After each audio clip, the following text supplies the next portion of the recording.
जो है दुश्मन मोहम्मद का हमारा हो नहीं सकता। इलेक्शन जीतने के लिए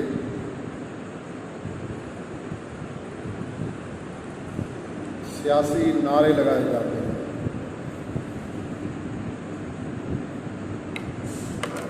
और ये नारे बड़े ही दिल फरेब होते हैं,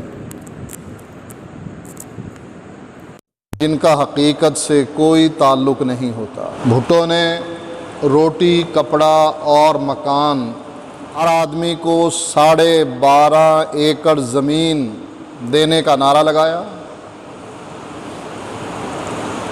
और गरीब के मुंह से रोटी का नवाला छीन लिया।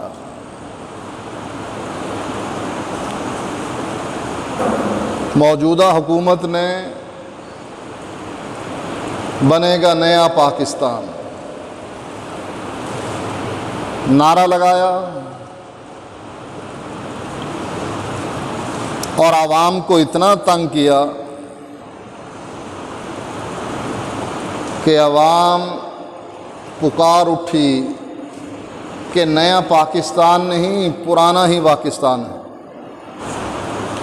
पुराने पाकिस्तान में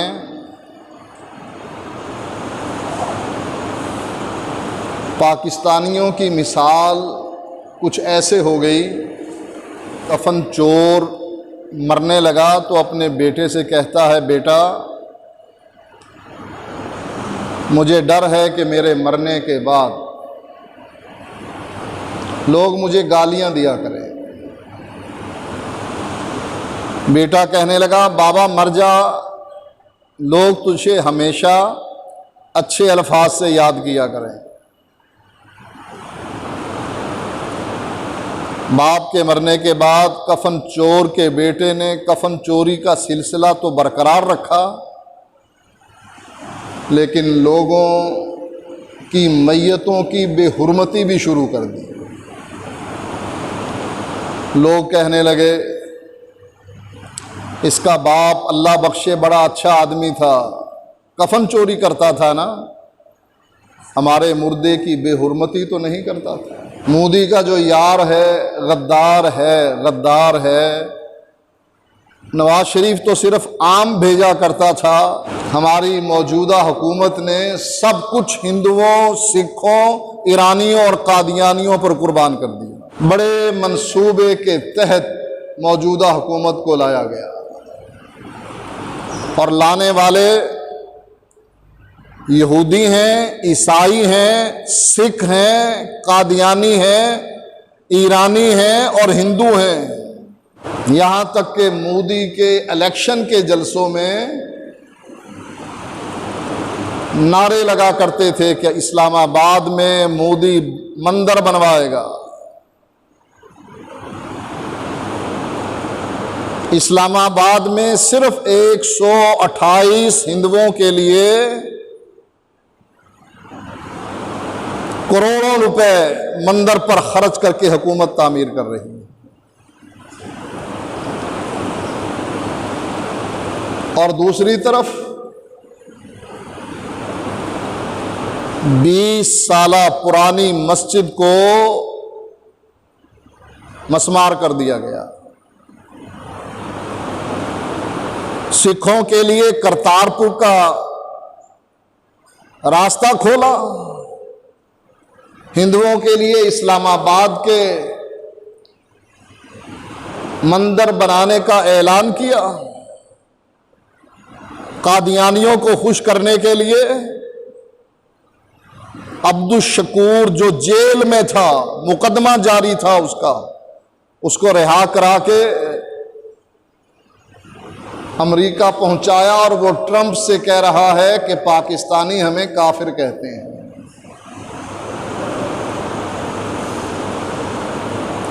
इस हुकूमत का फायदा किसको पहुंचा?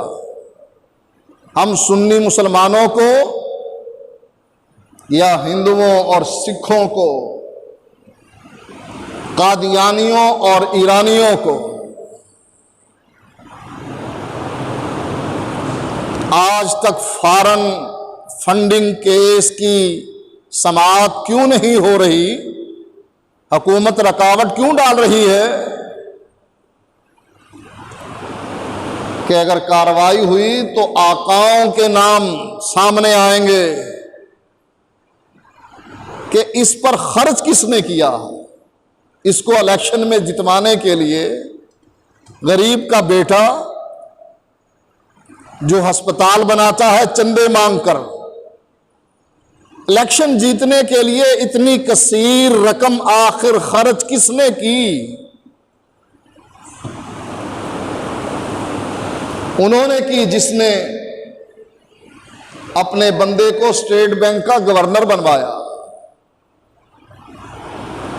उन्हीं यहूदियों ने की जिन्होंने मुशीर खजाना अपना रखवाया पाकिस्तानी मईशत को तबाह करने के लिए। उन्होंने की जिन्होंने आसिया मलऊना को आजाद करवाया। साकिब निसार भी बिक गया, आज उसका नामो निशान नहीं। अरबों रुपए डैम के नाम पर इकट्ठे करके गायब। कादियानी दंदनाते फिर रहे हैं रियासत मदीना में, या ईरानी दंदनाते फिर रहे हैं। हम अपने दिल में इतना नरम गोशा रखते हैं ईरानियों के लिए कि जहां वजारत मजहबी अमूर में हज का डायरेक्टर अलहदा है, इस हुकूमत ने जियारत करने वालों के लिए डायरेक्टर, असिस्टेंट डायरेक्टर अलहदा बना दिया है, जो कोयटा में बैठेगा, मशहद में बैठेगा, करबला में बैठेगा और इन जायरीन को भेजेगा कहां। ईरान, इराक और शाम जाने वाले जायरीन के लिए मुल्की तारीख की पहली पॉलिसी तैयार कर ली गई है। जायरीन के लिए फ्री सर्विस और गवादर में इमिग्रेशन पॉइंट्स खोले जाएंगे। आपको बता रहे हैं कि ईरान, इराक और शाम जाने वाले जायरीन के लिए मुल्की तारीख की पहली पॉलिसी तैयार कर ली गई है। ट्रेनिंग हासिल करने के लिए, अहल सुन्ना को कत्ल करने के लिए शाम के इलाके में खलीफा खामिस की कब्र को उखाड़कर हड्डियां जलाने के लिए, और वहां मरने वालों को लाखों रुपए दिए जाएंगे। इसके बदले में ईरानी हमें क्या दे रहे हैं?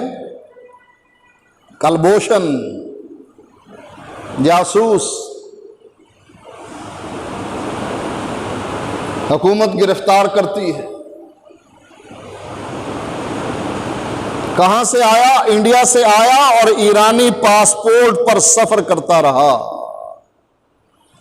सहूलतकार ईरानी हुकूमत बनी। वो हमारे साथ ये सलूक कर रहे हैं पाकिस्तान के साथ। हम रहें या न रहें, बाद में आने वाले लोग देखेंगे कि जो हशर सुन्नियों का पारा चनार में हुआ या राजा बाजार में हुआ, वही हशर होने वाला है अब सुन्नियों का। कोई पाबंदी नहीं इन पर। ये जियारत करने के बहाने ट्रेनिंग करने जाते हैं ताकि अहले सुन्ना को कत्ल करें। और हुकूमत भी इतनी डरती है, ज़ियाउल हक से लेकर अब तक की निज़ाम तालीम अलहदा कर दिया कि सहाबा के तस्करे इनकी किताबों से निकाल दिए, अलहदा निसाब छाप दिया। ज़कात लेते हैं, देने के लिए सर्टिफिकेट लिख देते हैं, हम ज़कात नहीं देते, हमारी फिका में जायज़ नहीं है। ले लेते हैं, देने के लिए तैयार नहीं।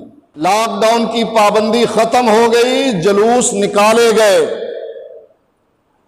और 24 घंटे के अंदर अंदर वो गिरफ्तार नौजवान रिहा कर दिए गए कि उन ईरानियों ने ये खबरदार किया था, अगर 24 घंटे के अंदर अंदर हमारे बंदे रिहा न किए, फिर ये न कहना कि हमने इत्तला नहीं दी थी। कितनी बड़ी धमकी हुकूमत पी गई। और इससे बड़ी बेगैरती रियासत मदीना में अबू बकर सिद्दीक को कमीना और लानती कहा इनके जाकिर ने, और सोशल मीडिया पर यह बात इतनी आम हो गई है कि हर आदमी जानता है कि इनके जाकिर हामिद शाह ने तकरीर करते हुए इसी साल जून में खुशाब के इलाके में तकरीर करते हुए कहा कि जैसे पुलिस की वर्दी में डाकू मुहाफिज नहीं बनता बल्कि डाकू कहलाता है, ऐसे ही सहाबा की वर्दी में फातिमा का हक खाने वाला कमीना और लानती होता। कहा फातिमा गई दरबार में, अशरफ जलाली इसका इकरार करता है कि दरबार में गई, लेकिन यह नहीं बताता किसके दरबार में गई अपना हक मांगने के लिए। कहा अबू बकर के दरबार में गई, और फातिमा का हक खाने पर अल्लाह ताला ने हक खाने वाले को कुरान में लानती कहा। हम सुन्नियों ने सुना और बेगैरत बनकर खामोश हो गए। कुछ लोगों ने अपना रिएक्शन दिखाया, अपना बयान रिकॉर्ड करवाया, लेकिन अक्सरियत को इस बात का कोई दुख नहीं हुआ।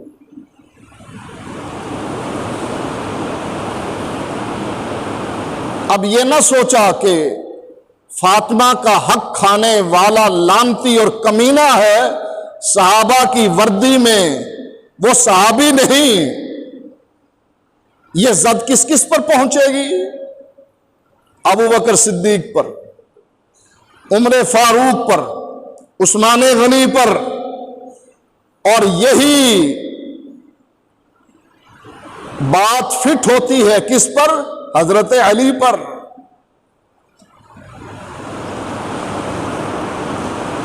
अगर अबू बकर ने फातिमा का हक नहीं दिया तो हजरत अली का जब दौरे खिलाफत आया, हजरत फातिमा तो जिंदा ना रही, उनके बेटे हसन और हुसैन तो जिंदा थे। हजरत अली ने फातिमा का हक खाकर इनके बकौल नाउजुबिल्लाह लानती और कमीने होने का इकरार किया। इमाम मासूम, हमारा अकीदा है कि नबी के अलावा कोई मासूम नहीं, ना अबू बकर है, ना उमर है, ना उस्मान है, ना और कोई सहाबी रिजवानुल्लाह अलैहिम अजमईन। खता हो सकती है, लेकिन ये तो इमाम मासूम है, पहला अली, जिसने 6 साल तक हुकूमत की और फातिमा का हक उसके बेटों को न दिया। नाउजुबिल्लाह, ये फतवा फिर हजरत अली पर महदूद नहीं, ये फतवा हजरत हसन पर भी लगा। जब वो 6 महीने के लिए खलीफा बने, उन्होंने हक हजरत फातिमा का ना खुद लिया ना हुसैन को दिया।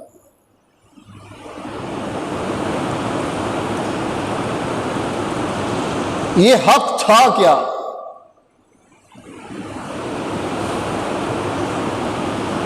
विरासत का मसला है। बाप के मरने के बाद बेटे और बेटी को हक मिलता। अगर बेटा ना हो तो कुछ हक बेटियों को मिलता है, बाकी हक दूसरे वारिसों को मिलता। लेकिन अल्लाह के नबी अलैहिस्सलातु वस्सलाम का मामला बिल्कुल मुख्तलिफ है।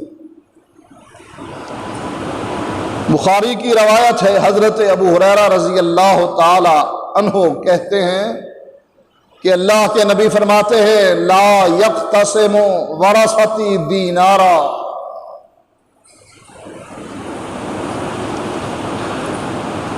मेरी विरासत तकसीम नहीं होगी, वारिस इसको तकसीम नहीं कर सकते हैं। चाहे वो मामूली हो, चाहे वो बहुत ज्यादा हो।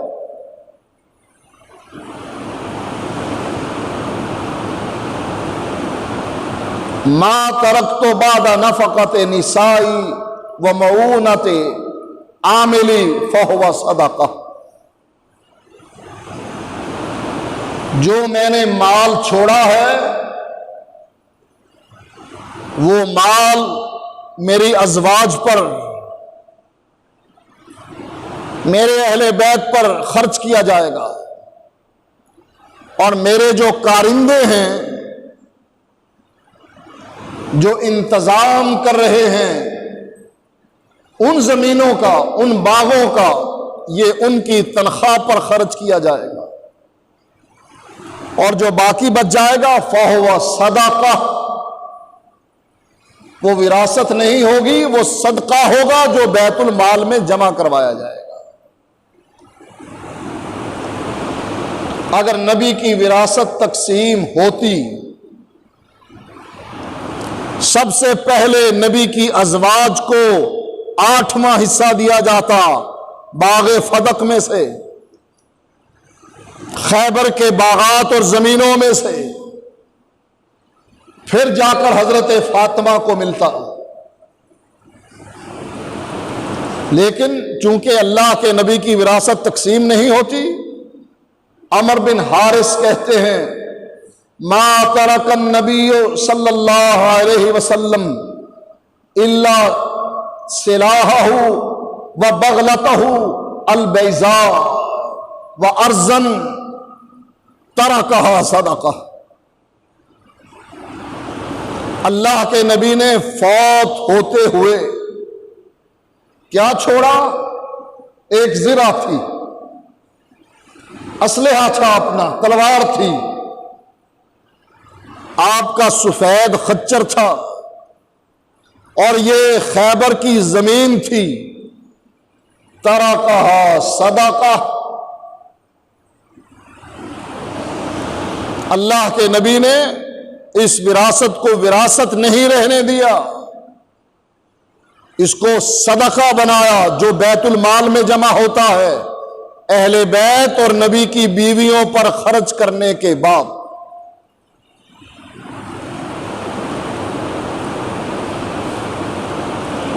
सबसे पहले हजरत फातिमा रजी अल्लाह ताला अन्हा अबू बकर सिद्दीक रजी अल्लाह ताला अन्हों के पास जाती है। सालत अबा बकर as-सिद्दीक बाद वफात रसूलिल्लाह सल्लल्लाहु अलैहि वसल्लम अन युक़सिम लहा मीरासहा मा तरक रसूलुल्लाह सल्लल्लाहु अलैहि वसल्लम मिन खैबरा व फदक व सदक़तिही बिल मदीना। जाकर अबू बकर सिद्दीक से कहती हैं, मेरे बाबा ने जो माल छोड़ा था खैबर, फदक और मदीना का जो सदका है वो तकसीम कर दिया जाए, मुझको दे दिया जाए।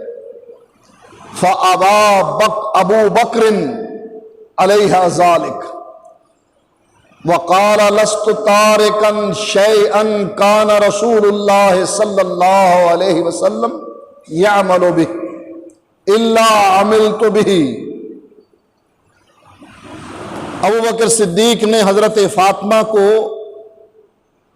वो जमीन, वो बाग, वो सदका देने से इनकार कर दिया और कहने लगे, जो काम अल्लाह के नबी अपनी जिंदगी में इन बागात और जमीनों के साथ किया करते थे, मैं भी वही तरीका इख्तियार करूंगा, मैं इसको छोड़ने के लिए कतन तैयार नहीं। फ़इन्नी अख्शा अन तरक्तु शैअन मिन अम्रिही अन उज़ीगा। मुझे डर लगता है कि अगर मैंने अल्लाह के नबी के रास्ते को तर्क किया, मैं गुमराह हो जाऊंगा, मैं सिराते मुस्तकीम से हट जाऊंगा। फिर दलील क्या पेश की कि ये फैसला मैंने क्यों किया कि ये इस माल में वही काम जो अल्लाह के नबी किया करते थे मैं भी वही करूंगा। दलील ये पेश की, इन्ना रसूल अल्लाह सल्लल्लाहु अलैहि वसल्लम काल ला नूरसो मा तरकना सदका, हम किसी को वारिस नहीं बनाते, हमारा कोई वारिस नहीं बनता। मा तरकना सदका, जो हमने छोड़ दिया, जो माल मेरी जिंदगी के बाद बच गया, वो सदका है। अल्लाह के नबी की हदीस। जैसे हजरत फातिमा अबू बकर सिद्दीक रजी अल्लाह ताला अन्हो से मीरास मांगने के लिए गई, ऐसे ही हजरत आयशा रजी अल्लाह ताला अन्हा कहती हैं, अरसला अज़वाजुन नबी सल्लल्लाहु अलैहि वसल्लम उस्मान। पिछली हदीस भी बुखारी की और ये हदीस भी बुखारी की कि नबी की बीवियों ने हजरत उस्मान को अबू बकर सिद्दीक रजी अल्लाह ताला अन्हो के पास अपना हिस्सा मांगने के लिए भेजा। यसअलुहु सोमनहुन्ना मिम्मा आफा अल्लाह अला रसूलिही, कि जो माल अल्लाह ने अपने नबी को दिया बगैर लड़े हुए, उसमें से 8वां हिस्सा हमारा बनता। फ़कुन्तु अना अरुद्दुहुन्ना फ़कुल्तु लहुन्ना अला तत्तक़ीन अल्लाह। हजरत आयशा कहती हैं, मैं नबी की बीवियों को इस काम से मना करने लगी और उनको कहने लगी, तुम्हें अल्लाह का खौफ नहीं आता है? अलम तालमना अन्न नबिय्या काना यक़ूल, क्या तुम्हें इस बात का इल्म नहीं कि अल्लाह के नबी फरमाते हैं, ला नूरसो मा तरकना सदका, हमारा कोई वारिस नहीं बनता, हम किसी को वारिस नहीं बनाते, हमारा विरसा इल्म है, दीन है। अल उलमाओ वरसतुल अंबिया, हमारे इल्म के वारिस, अंबिया के इल्म और मीरास के वारिस उलमा हैं। दिरहम और दीनार हमारा तकसीम नहीं होता, जो हम छोड़ कर जाए फहुआ सदका, वो सदका होता है। युरीदो बेजालिका नफ्सहू, अल्लाह के नबी ने जब ये हदीस बयान की तो इससे आप ये मुराद ले रहे हैं कि मैं जो छोड़ कर जाऊंगा, मेरा माल विरासत के तौर पर तकसीम नहीं होगा, वो बैतुल माल का हिस्सा होगा। इन्नमा याकुलु आलु मुहम्मदिन फी हाज़ल माल, हाँ मेरे माल में से जो मैं छोड़ कर जा रहा हूं, अहले बैत फातिमा और बाकी अफराद और नबी की बीवियां वो खर्चा लेंगी, तकसीम नहीं होगी, खर्चा लेंगी। फंतहा अज़वाजुन नबी सल्लल्लाहु अलैहि वसल्लम इला मा अखबरतहुन काल फ़कानत हाज़िही सदका। जब नबी की बीवियों ने ये हदीस सुनी, नबी की बीवियां 8वां हिस्सा मांगने से रुक गई कि अल्लाह के नबी का इरशाद है, विरासत नहीं, मैं वारिस नहीं बनाता, मेरा कोई वारिस नहीं बनता, मेरी विरासत तकसीम नहीं होती, वो सदका है, बैतुल माल का हिस्सा। नबी की बीवियां रुक गई, लेकिन हजरत फातिमा अबू बकर सिद्दीक पर नाराज हो गई। लाहौर के एक मौलवी ने जबान से कह दिया, गलती हो गई हजरत फातिमा से, बस ये कहने की देर थी। फातिमा से गलती हो गई, उनके यहां ये नामुमकिनात में से है। ये पहले इमाम की बीवी, दूसरे इमाम की मां, तीसरे इमाम की मां ये गलती करे, तौबा तौबा तौबा, जमीन और आसमान मिलाकर एक कर दिए। और हमारा अकीदा क्या है? नबी से गलती नहीं हो सकती, नबी मासूम है। इसको मासूम कौन रखता है? अल्लाह। नबी अपनी ताकत और कुव्वत की वजह से मासूम नहीं, अल्लाह की मेहरबानी और फजल की वजह से मासूम है। मगर ना कुरान की ये आयत ना उतरती, लौला अन सब्बतना का, ए नबी अगर हम तुझे साबित कदम न रखते, लक़द कित्ता तरकुन, करीब था कि तू झुक जाता। कितना झुकता? शैअन कलीला, मामूली सा। कुफार के कहने पर आकर तजवीज देने लगे, 1 साल तू हमारे माबूदों को पूज ले, दूसरे साल हम तेरे रब की इबादत किया करेंगे। अल्लाह के नबी के दिल में ख्याल आया कि चलो आजमा लेते हैं इनको, मैं पूजूंगा तो ऊपर से, लेकिन जब ये रब की इबादत करेंगे इनका दिल हो सकता है मुनव्वर हो जाए, ये इस्लाम पर मजबूत हो जाए। 1 साल तक, एक दिन में कुरान की तिलावत करने पर दिल बदल जाता है, 1 साल तक ये रब की इबादत करेंगे। अल्लाह के नबी के दिल में सिर्फ ख्याल आया, मामूली सा झुकाव आया। अल्लाह ने क्या फरमाया? इज़ल्ला अज़क़ना का ज़ैफ़ल हयात व ज़ैफ़ल ममात। ए नबी अगर तू इनकी बात मानकर थोड़ा मामूली सा झुक जाता, हम तुझे तेरी जिंदगी का भी अजाब देते और तेरे मरने का भी अजाब देते। तुझे जिंदगी में भी अजाब चखाते और मरने का भी अजाब चखाते, डबल अजाब। नबी मासूम क्यों है? अल्लाह उसको मासूम रखता है कि कल कोई ये ना कहे कि इसका उठना बैठना इस्लाम, इसका रोना हंसना इस्लाम, इसकी अंदर की जिंदगी, प्राइवेट जिंदगी और बाहर की जिंदगी इस्लाम। और ये फलां मौके पर फलां काम कर रहा था। अल्लाह नबूवत की चादर को दागदार होने नहीं देता, इसलिए अपने नबी को मासूम रखता है और फरमाता है वमा यंतिकु अनिल हवा इन हुवा इल्ला वह्युन यूहा।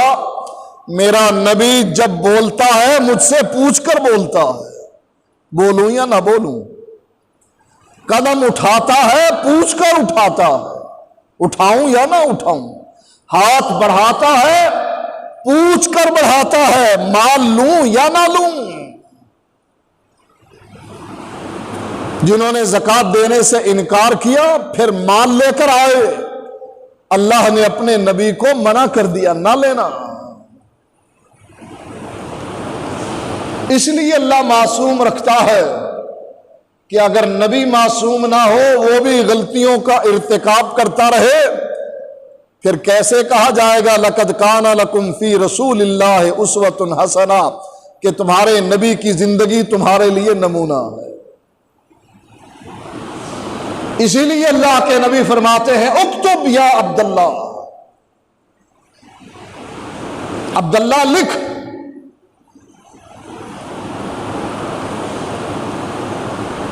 मा यखरुज मिन्हा इल्ला हक, मेरी जबान से, मेरे मुंह से, मेरे हलक से जो बात निकलेगी हक निकलेगी।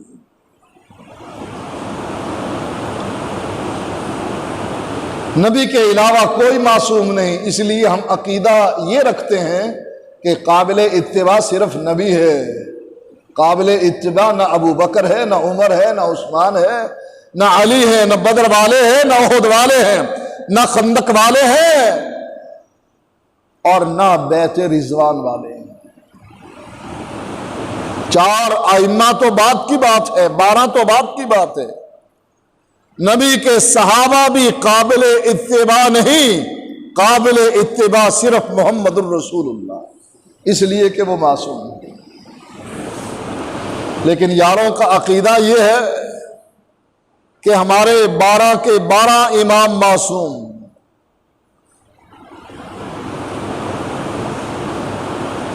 अगर हजरत फातिमा से किसी ने गलती का कहा कि उससे गलती हुई, कहा फातिमा पर इल्जाम लगाया, इससे गलती हुई। हमारा अकीदा यह है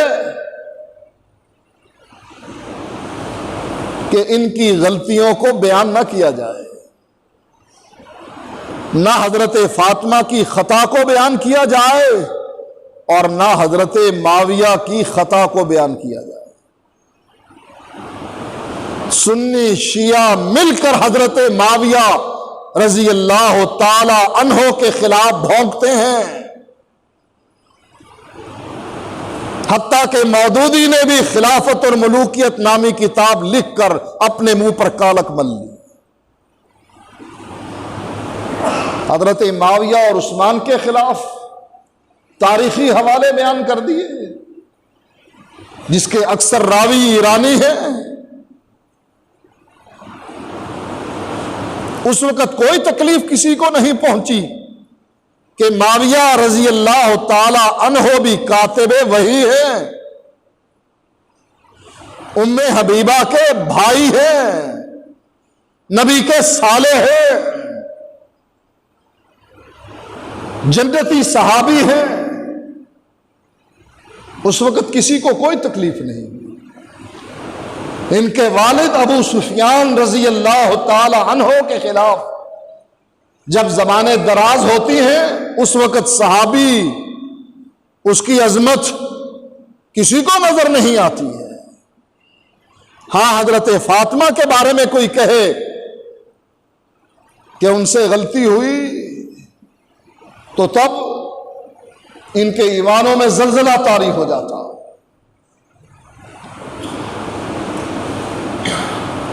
मिरास मांगने के लिए कौन गया?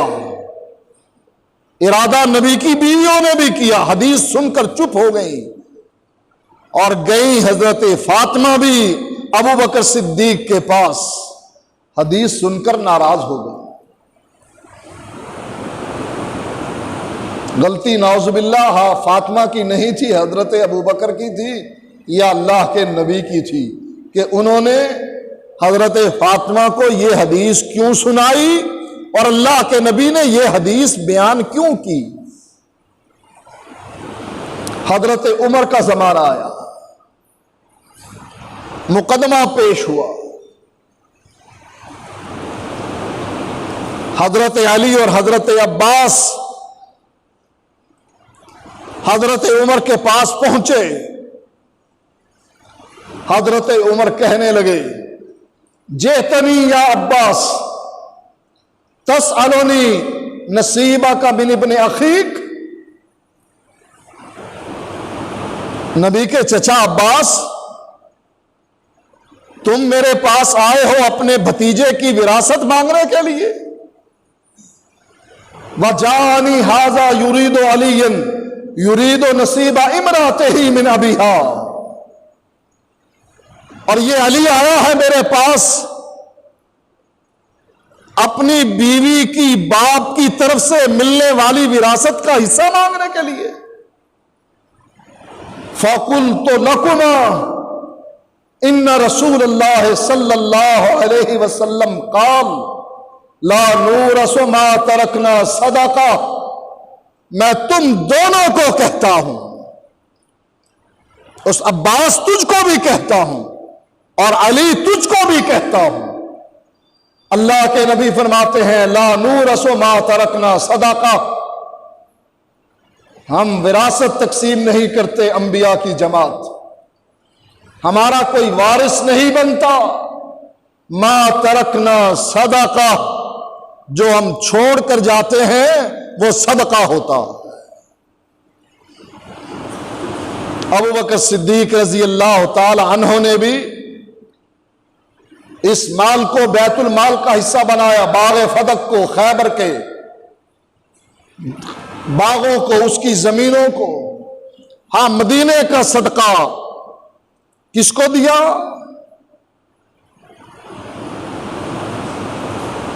हजरत उमर ने हजरत अली और अब्बास को दिया। अगले जुमे बतलाऊंगा कि अहले बैत को जब ये सदका मदीने का मिला और ये बागे फदक का हिस्सा, तो उन्होंने क्या किया? जो मदीने का सदका है, बुखारी की रवायत है, फकानत हाज़िही सदका बेयद अलीन मनाहा अलीयुन अब्बासा फगलबहु अलैहा। ये सदका हजरत अली के पास रहा। अब्बास लेने के लिए आए, नबी के चचा, लेकिन हजरत अली हजरत अब्बास पर गालिब आ गए और ये हजरत अली के हाथ में रहा। सुम्मा कान बेयद हसन इब्न अली, फिर ये सदका हसन बिन अली को मिला। सुम्मा बेयद हसन इब्न अली हुसैन इब्न अली, फिर ये सदका हुसैन इब्न अली के पास गया। सुम्मा बेयद अली इब्न हुसैन व हसन इब्न हसन, फिर ये सदका हुसैन के बेटे अली के पास गया और हसन के बेटे हसन के पास गया। किलाहुमा कान यतदावलानहा सुम्मा बेयद ज़ैद इब्न हसन वहिया सदक़त रसूलिल्लाह हक़्क़ा। आखिर में ये तमाम लोग इसका इंतजाम संभालते रहे। आखिरकार ये सदका ज़ैद इब्न हुसैन, हजरत हुसैन के बेटे बीमारे करबला, हजरत ज़ैद के पास रहा। लेकिन इसकी हैसियत क्या रही? वही सदक़त रसूलिल्लाह सल्लल्लाहु अलैहि वसल्लम हक़्क़ा। ये सदका रहा, बैतुल माल का हिस्सा रहा, विरासत नहीं बनी। अब ये फतवा हजरत अबू बकर वाला कि हजरत अबू बकर सहाबी की वर्दी में कमीना और लानती है, और बगैर तो तुमने अली को लानती और कमीना करार दिया, क्योंकि ये सदका हजरत अली के पास भी रहा, फिर हजरत हसन के पास भी रहा, बुखारी की रवायत है, फिर हुसैन के पास भी रहा, हुसैन के बाद हुसैन इब्ने अली के पास रहा, हसन इब्ने हसन के पास रहा, और आखिरकार ये सदका बीमारे करबला ज़ैद इब्ने हुसैन के पास रहा। उन्होंने भी फातिमा का हक खाया, वो भी लानती और कमीने बन गए तुम्हारे फतवे के मुताबिक। रियासत मदीना में नबी के सहाबा, नबी की अज़वाज और नबी के अहले बैत पर जुल्म के पहाड़ तोड़े गए और खुश किया गया हिंदुओं को, सिखों को, कादियानियों को, ईरानियों को। तुम्हें इस्लामाबाद की 20 साल पुरानी मस्जिद याद आ गई? ये गैर कानूनी है, और ये काम जो हो रहा है रियासत मदीना में हो रहा है। सन 2020 जिसकी बड़ी गूंज है, उसके जून के महीने में हो रहा है। जाकिर अपने इमाम बाड़े में कर रहा है और हुकूमत एक्शन लेने के लिए तैयार नहीं। क्यों? डरती है अली ज़ैदी से, डरती है जुल्फी बुखारी से, डरती है अपनी काबीना में शामिल किए हुए उन मुशीरों से, उन MNA से, MPA से जो ईरानी है, ईरानी अकीदा रखते हैं। 5 वजीर कादियानियों की पुष्ट पर हैं और वजीर मजहबी अमूर वादा करते हैं नदीम मलिक से। मैं बताऊंगा उनके नाम, आज तक उनके नाम जाहिर नहीं होते कि इस खातमुन नबीयीन के लफ्ज को हज फार्म से निकालने के लिए किस किस वजीर ने हिस्सा डाला, समरी कैसे तब्दील हुई, फैसले कैसे हुए। यह है मदीने की रियासत। अरे वो मोदी के यार की रियासत लोग याद करते हैं कि वही बेहतर थी। जो आम बेचता था, ईमानी गैरत तो नहीं बेचता था, मुसलमानों की गैरत का सौदा तो नहीं करता था। सुनियो, सोए रहो। राजा बाजार की तरह तुम्हारे साथ या पारा चनार की तरह तुम्हारे साथ सलूक हुआ तो तब याद करना हमें कि मौलवी भी भरे हुए ब्रीफ केस लेकर खामोश हो गया। मरने वाले वो भी किसी के बेटे थे, वो भी किसी के भाई थे। मौलवी की जेब गर्म हुई, उसने भी कहना छोड़ दिया कि इसने हमला किया था। मस्जिद गिर गई, आग लगा दी गई, किताबें जला दी गई, कुरान जला दिया गया। ना मौलवी बेगैरत आगे बढ़ा, ना हुकूमत बेगैरत आगे बढ़ी। यही हालात बनाए जा रहे हैं। अल्लाह महफूज रखे हमें। हालात इसी तरफ जा रहे हैं। हम रो ही सकते हैं ना, सुन्नी रो ही सकते हैं। और हम सुन्नियों में सबसे कमजोर तबका अहले हदीस, तादाद में कम। हुकूमत चढ़ दौड़ी है इन पर। 20 साल तक मस्जिद बनी रही, खुतबे होते रहे, जुमे होते रहे, कोई एक्शन नहीं लिया गया। 20 साल के बाद याद आया ये तो गैर कानूनी है। जब करोड़ों रुपए उस मस्जिद पर मुसलमानों के लग गए, उसको गिरा दिया गया और हिंदुओं के लिए मंदिर बना दिया गया, सिखों के लिए करतारपुर खोल दिया गया, कादियानियों को आजाद करवा दिया गया, ईसाइयों को अमेरिका पहुंचा दिया गया। ये सब फायदा किसको? सोचो और दो इसको वोट। नया पाकिस्तान आ रहा, रियासत मदीना आ रही है। अभी तो 2 साल गुजरे हैं, 3 और गुजरने हैं। देखो ढांचा कैसे बदलेगा इस्लाम का, रियासत मदीने का हाल क्या होगा। मुसलमानों, दिल में गैरत पैदा करो, करो कुछ, तुम भी कुछ करो। इस्लाम के लिए जीना और इस्लाम के लिए मरना सीखो। और अगर ये गैरत पैदा ना की तो याद रखो कि तुम्हारे साथ अल्लाह क्या करेगा। अल्लाह हमें महफूज रखे। वाखिर दावाना अल्हम्दुलिल्लाह रब्बिल आलमीन।